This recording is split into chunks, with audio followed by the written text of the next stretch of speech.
মুক্তিপাক ফিলিস্তিন। মুক্তিপাক ফিলিস্তিন রচনায় সৈয়দ আমির আলী শরীয়তপুরী, কবি ও কণ্ঠশিল্পী, বাইতুল শরফ, চট্টগ্রাম। আমেরিকার পরম দোসর ইসরায়েলি রক্তপিপাসু হায়েনা সেনাবাহিনী যত গাজায় নিরীহ মুসলিম নরনারী ও শিশুদের নির্বিচারে হত্যাযজ্ঞ করে চলছে অবিরত, অথচ সারা বিশ্বের মোড়ল সেই জাতিসংঘ নীরব নিস্তব্ধ রয়েছে বোবা বধির ও অন্ধের মতো। এই বিশ্বাসঘাতক অভিশপ্ত ইসরায়েলি জাতি একদা ছিল যাযাবর, উদ্বাস্তু, শরণার্থী ও ভবঘুর অবস্থানে। মানবিক কারণে ও মধ্যপ্রাচ্যের মুসলিম দেশের অনুরোধে তাদের আশ্রয় দেওয়া হয়েছিল এই ফিলিস্তিনি। আজ সেই ফিলিস্তিনিদের, গাজাবাসীদের রক্তের স্রোত বয়ে চলছে ইসরায়েলি সৈন্যের আগ্রাসন অভিযানে। আজ কোথায় উঠছে বিপ্লব? আজ কোথায় সেই মুসলিম বিশ্ব? তারা কার ভয়ে বা কার হীন স্বার্থে চুপ মেরে রয়েছে? এই মুসলিম জাতি সিংহের জাতি, তা কি তারা বেমালুম ভুলে গিয়েছে? অভিশপ্ত ইসরায়েলি ইদুল বাহিনীর ভয়ে মুসলিম সিংহের জাতি কেন গর্থমুখী হয়েছে? তথাকথিত ওআইসি সম্মেলনের নেতাগণ, তোমরা আজ কোথায়? কেন তোমাদের কোনো সারা শব্দ নাই? নরপশু ইসরায়েলদের বিরুদ্ধে তোমাদের কোনো ভূমিকা বা তৎপরতা দেখতে পাচ্ছি না তো ভাই। মনে হয় তোমরা মুনাফেক মুরতাদ সেজে ধূর্ত শিয়ালের মতো গর্তে রয়েছে লুকাই। বিশ্বের মানচিত্রে ৫৭টি মুসলিম রাষ্ট্র সারা বিশ্বে ছড়িয়ে ছিটিয়ে আছে।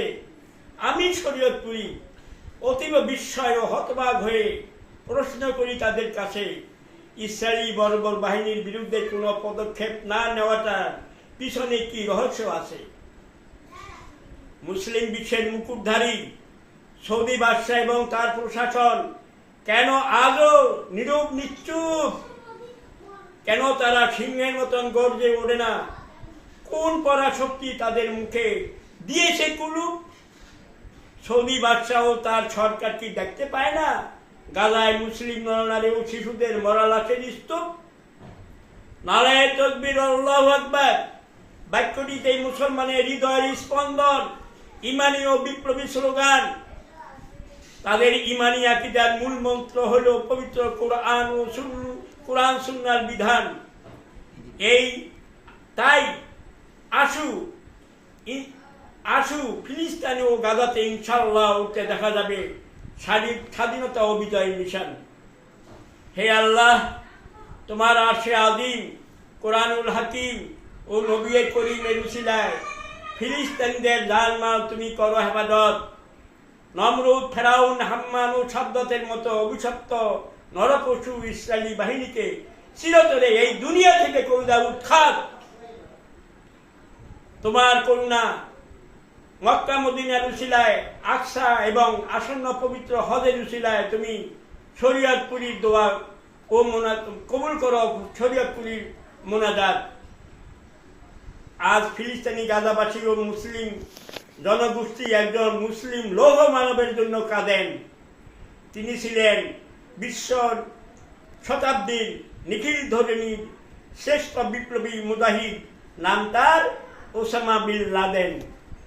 তিনি বেঁচে থাকলে বেদিন ইসরায়েলের ঘাঁটি টুইন টাওয়ারের মতো নিমিষে গুড়িয়ে উড়িয়ে দিতেন। ফি আমানিল্লাহ।